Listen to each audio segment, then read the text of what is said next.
بقولك ايه محمود؟ خير يا ستي، في حاجة ولا ايه؟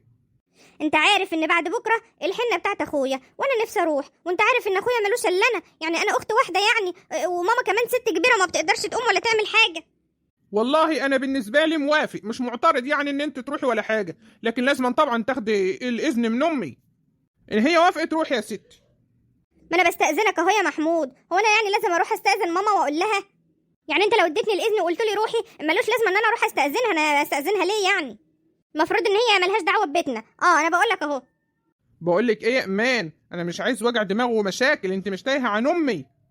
دي لسانها طويل قد كده اهو، زي الفرقلة، ولو انا قلت لك روحي من غير ما هي تعرف مش هتسكت وهتبهدلنا اخر بهدلة وهتعمل مشاكل الدنيا. لكن انا كان عليا مش معترض، هي لو قالت لك خلاص روحي واعملي الواجب يا ستي واقعدي مع اخوكي كام يوم كمان وبعد الفرع مش هقول لك لا. انما بقى لو قالت لك لا يبقى خلاص ما تروحيش، اقعدي بقى وما تجيبلناش وجع الدماغ. انا ماشي بقى عشان ورايا الشغل مش فاضيلك. والله ما انا عارفه ده ايه النصيبه السودا دي، هو انا متجوزاك ولا متجوزه امك؟ ده عيشه تقرف. ده الواحد كل ما يروح يعمل حاجه يجري يستاذنها، ده حاجه تزهق. اما اروح لها كده واقول لها، اما اشوفها تقول لي ايه بلانيله. ازيك يا حماتي، عامله ايه؟ بخير يا بنتي بخير. تعالي يا ايمان تعالي عودي. اخبارك ايه يا بنتي، وجوزك عامل ايه واخباره ايه؟ احنا كويسين بخير والله يا حماتي. انا كنت جايه اشوفك كده واطمن عليكي واشوفك عايزه حاجه اعملها لك ولا حاجه. ايوه النبي يا بنتي، ده انت جيتيلي في وقتك، ده المطبخ مكركب وملان مواعين ومنيل بستين نيله، انت عارفه ان انا ما بحبش المطبخ يبقى عامل كده. خدش بقى يا بنتي نضفيه. حاضر يا حماتي، من عينيا الاتنين هعمل لك كل اللي انت عايزاه. بس انت كويسه يعني وبخير يا حماتي؟ والله يا بنتي نفسيتي تعبانه شويه من ساعه الحاج امي ما توفت، وانا يعني نفسيتي تعبانه كده وماليش نفسي اعمل حاجه خالص. معلش يا حماتي ربنا يرحمها، والله زعلتنا كلنا. هنعمل ايه يا بنتي، امر الله، يلا الحمد لله. ربنا يرحمها، دي يا دوب كان عندها 102 سنه بس. ربنا يرحمها يا حماتي. طب بس احنا نعيش نصها. والله يا حماتي انا كنت جايه كده وعايزه اطلب منك طلب بس محرجه، بس عندي امل يعني ان انت ما تحرجنيش وتقولي لي لا. والله يا بنتي لو حاجه في ايدي مش هتاخر عليكي، يعني انا هحرجك ليه؟ لا ان شاء الله يا حماتي هي حاجه في ايدك، يعني هي مش حاجه صعبه يعني ولا حاجه. خير يا بنتي قلقتيني. انا ما رضيتش اعمل حاجه الا ما استاذنك الاول واخد رايك، انت عارفه يعني انت طبعا يعني على دماغي من فوق. خير يا رب قولي. اصل حنة اخويا بعد بكره، وانت عارفه يعني ان هو ملوش اخوات الا انا. ها وبعدين كنت بستأذنك يعني اروح احضر، يعني انت عارفه ان ماما ست كبيره وما بتقدرش تقوم تعمل حاجه، وانا كنت يعني نفسي اقف جنب اخويا في يوم زي ده برضه واساعد امي في اي حاجه تعوزها. لا لا لا لا لا لا لا، فرح ايه وحنة ايه اللي انت عايزه تروحيه يا بنتي؟ ما ينفعش. هو احنا في ايه ولا في ايه؟ يعني انا بقول لك امي ميته ونفسيتي تعبانه وانت تقولي لي رايحه حنه اخويا؟ وفيه ايه؟ مفيش احساس ولا ايه؟ يا حماتي ما هم هيعملوا الحنه هناك في البيت، هيبقى بعيد عن هنا خالص، يعني اخويا برضو من حقه يفرح. لا لا لا لا برضو ما ينفعش. ازاي تروحي يعني تروحي تتبسطي كده وتفرحي معاهم وانا قاعده هنا لوحدي في الغم والنكد؟ لا لا لا ما ينفعش ما يصحش. الفرح وحنة ايه؟ وانت يا بنتي ما انت شايفه اللي احنا فيه ده، احنا حزني. عايزه تروحي تفرحي وتنبسطي مفيش احساس ولا دم. انت تقعدي هنا في بيتك معززه مكرمه، يعني ست جوزك تموت اللي عندها 102 سنه بس وانت عايزه تروحي تفرحي وتروحي لي حنه ومش عارف ايه؟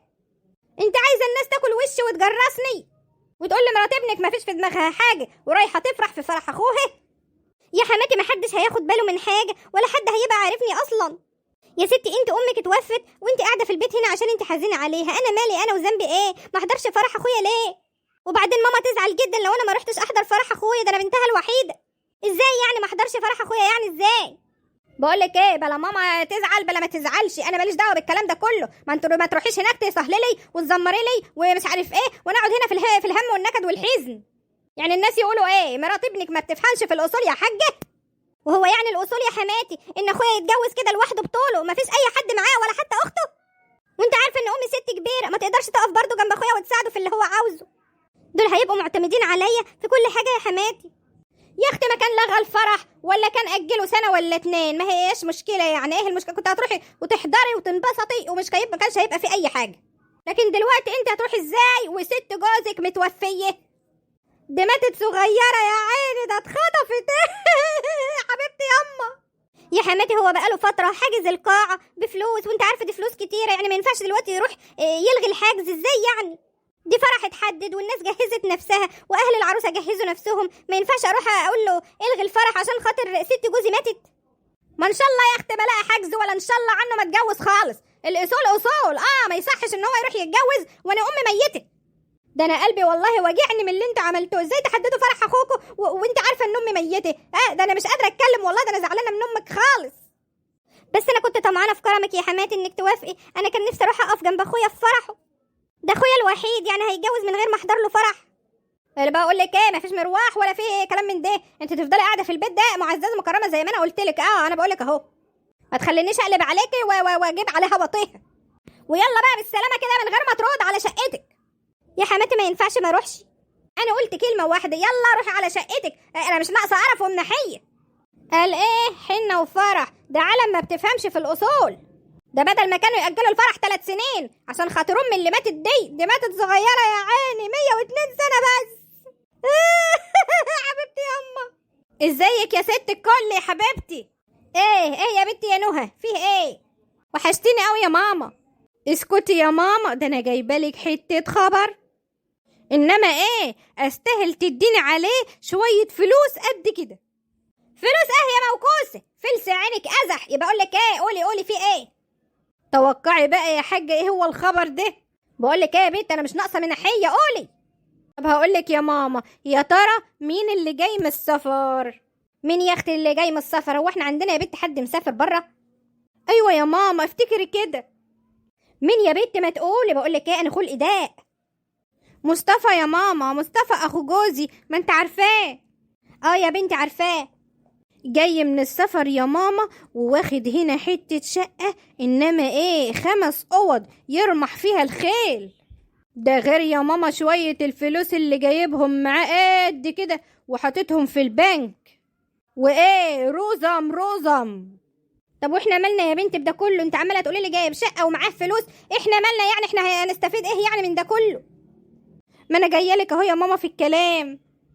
ها يا ستي قولي، طالب ايد مين بقى عشان يتجوزها؟ مين يا اختي؟ طالب ايد البت سهى اختي. البت سهى اختك؟ ايوه يا ماما، طالب ايد سهى اختي. ومش عايزه اقولك بقى ربنا فاتحها عليه من وسع، انما ايه فتحه كبيره قوي. وهو بقى ايه كان حاطط عينه على سهى اختي من زمان، بس ما كانش عايز يقول. يا بيه، ده حته جوازه، ده هتبقى جوازه الهنا. لا يا ماما، والحلو بقى ايه، ما هوش عاوز منها اي حاجه، هيجيب لها كل حاجه، يا دوب بس كده شنطة هدومها، ونازل بس اجازة اسبوع واحد، هيقرا الفاتحة ويكتب الكتاب على طول ويسافر. وبعدين بقى لما يروح هيبعت لها ورقها وياخدها على طول، يعني هيخلص كل حاجة في الاسبوع اللي هو نازله اجازة، وهتعيش هناك مبسوطة ومتهنية. انما ايه ما اقولكيش. يا ما انت كريم يا رب، ده جوازة الهنا، ده انا ابقى اطمنت عليها قوي يا بنت. مفيش بقى حاجة حلوة على الخبر الحلو ده يا بنت، بس استني دلوقتي، فكري معايا دلوقتي احنا هنعمل ايه في العزا اللي عندنا ده انا امي لسه متوفيه وماتت صغيره يا عيني، كانت 102 سنه بس. دي ما كملتش 3 شهور يا بنت ميته. انا عندي فكره يا ماما، احنا نعمل كل حاجه عندي في الشقه، قرايه الفاتحه وكتب الكتاب وكل حاجه، ما هم الجيران ما يعرفوش ان انا ستي ماتت. تصدقي يا بنت فكره حلوه، ماشي يلا مش مشكله، ونتمم الجواز. بس بقولك ايه، استنى انا لازم اخد رأي اخوك الاول. يا ماما مش مشكلة، باخد رأيه في اي وقت، المهم انت تبقي موافقة. وبعدين انا كلمت سهى وقلت لها، وهي ايه موافقة وطايرة من الفرحة. شوف البيت يلا نيلها. طبعا يا ماما كان لازم اقول لها واخد رأيها، عشان لما اقول لجوزي انها موافقة يكلم اخوه ويعرفه. شاطرة يا بنتي يا نهى. بس بقولك ايه، هات الاول كده اما اكلم اخوك، وانت بقى ايه عايزاكي تخلصي كل حاجة. ماشي يا حاجة، هنكلمه في التليفون ونقول له. بقول لك ايه يا امان، اعملي لي فنجان قهوه كده على ما ادخل اريح شويه. حاضر يا حبيبي من عينيا. ايه ده تليفونك بيرن؟ ترى مين؟ الو، ايوه يا حاجه، انا كويس الحمد لله بخير. بتقولي ايه؟ سهى جالها عريس؟ وده جه منين العريس ده؟ بتقولي اخو جوز نهى؟ يا حاجه دول ناس محترمين، دي احنا معاشرينهم بقالنا سنين يعني ونعرفهم. بتقولي نازل اسبوع بس؟ يعني مستعجل يعني. طب والقعده والهيصه والحاجات دي كلها هيعملوها فين؟ عند نهى؟ طيب وست اللي لسه متوفيه دي؟ يعني انتوا قررتوا ان القعده بقى والهيصه هتبقى هناك عند نهى في بيتها؟ طيب ربنا يتمم بخير يا رب. ماشي ماشي يا حاجه، ماشي، باركلها بقى على ما ابقى اشوفها. يلا سلام. ده مين اللي عندكم عروسه وانت بتبارك لها في التليفون دي؟ ده اختي سهى، جالها عريس. والعريس ده منين بقى وشافها فين ان شاء الله؟ اخو جوز نهى، ما انت اكيد شفتيه وعارفاه قبل كده. طب وستك اللي لسه متوفيه والحزن والكآبه والهم اللي في بيتكم هتعملوا فيه ايه؟ دي ستك ماتت صغيره 102 سنه بس. ما هي امي قالت ما ينفعش نعمله عندنا في البيت عشان الناس يعني ما يتكلموش علينا يعني وياكلوا وشنا، فقالوا نعمله هناك في بيت نهى في شقتها يعني. طب وفرح اخويا اللي هو المفروض النهارده وانتوا ما خليتونيش اروح عشان الحزن والكآبه، وستك اللي لسه متوفيه اللي عندها 102 سنه. بقول لك ما تنكديش عليا بقى وتعكنيني عليا، انا مبسوط وفرحان عشان اختي. ويعني اخويا هو اللي وقع من قعر القفه، انا المفروض ما افرحش عشان اخويا واروح احضر فرحه؟ ليه كده بتعملوا كده ليه؟ يعني خليكي قاعده في البيت وما تروحيش ومش عارف ايه، وستي لسه ميته وكاني وماني، ولما اختك جالها عريس لقيته الحل وهتروحوا بيت نهى. طب ما كنت انا كمان رحت عند اخويا ما كانش حد هيشوفني ولا هيعرف حاجه. اشمعنى انتوا تفرحوا وانا لا؟ بقول لك انا داخل اوضتي عشان انام، عشان اروق دماغي، انا مش ناقص عكنانه وقرف. حسبي الله ونعم الوكيل فيك انت وامك، والله ما انا عارفه انا متجوزاك ولا متجوزه امك.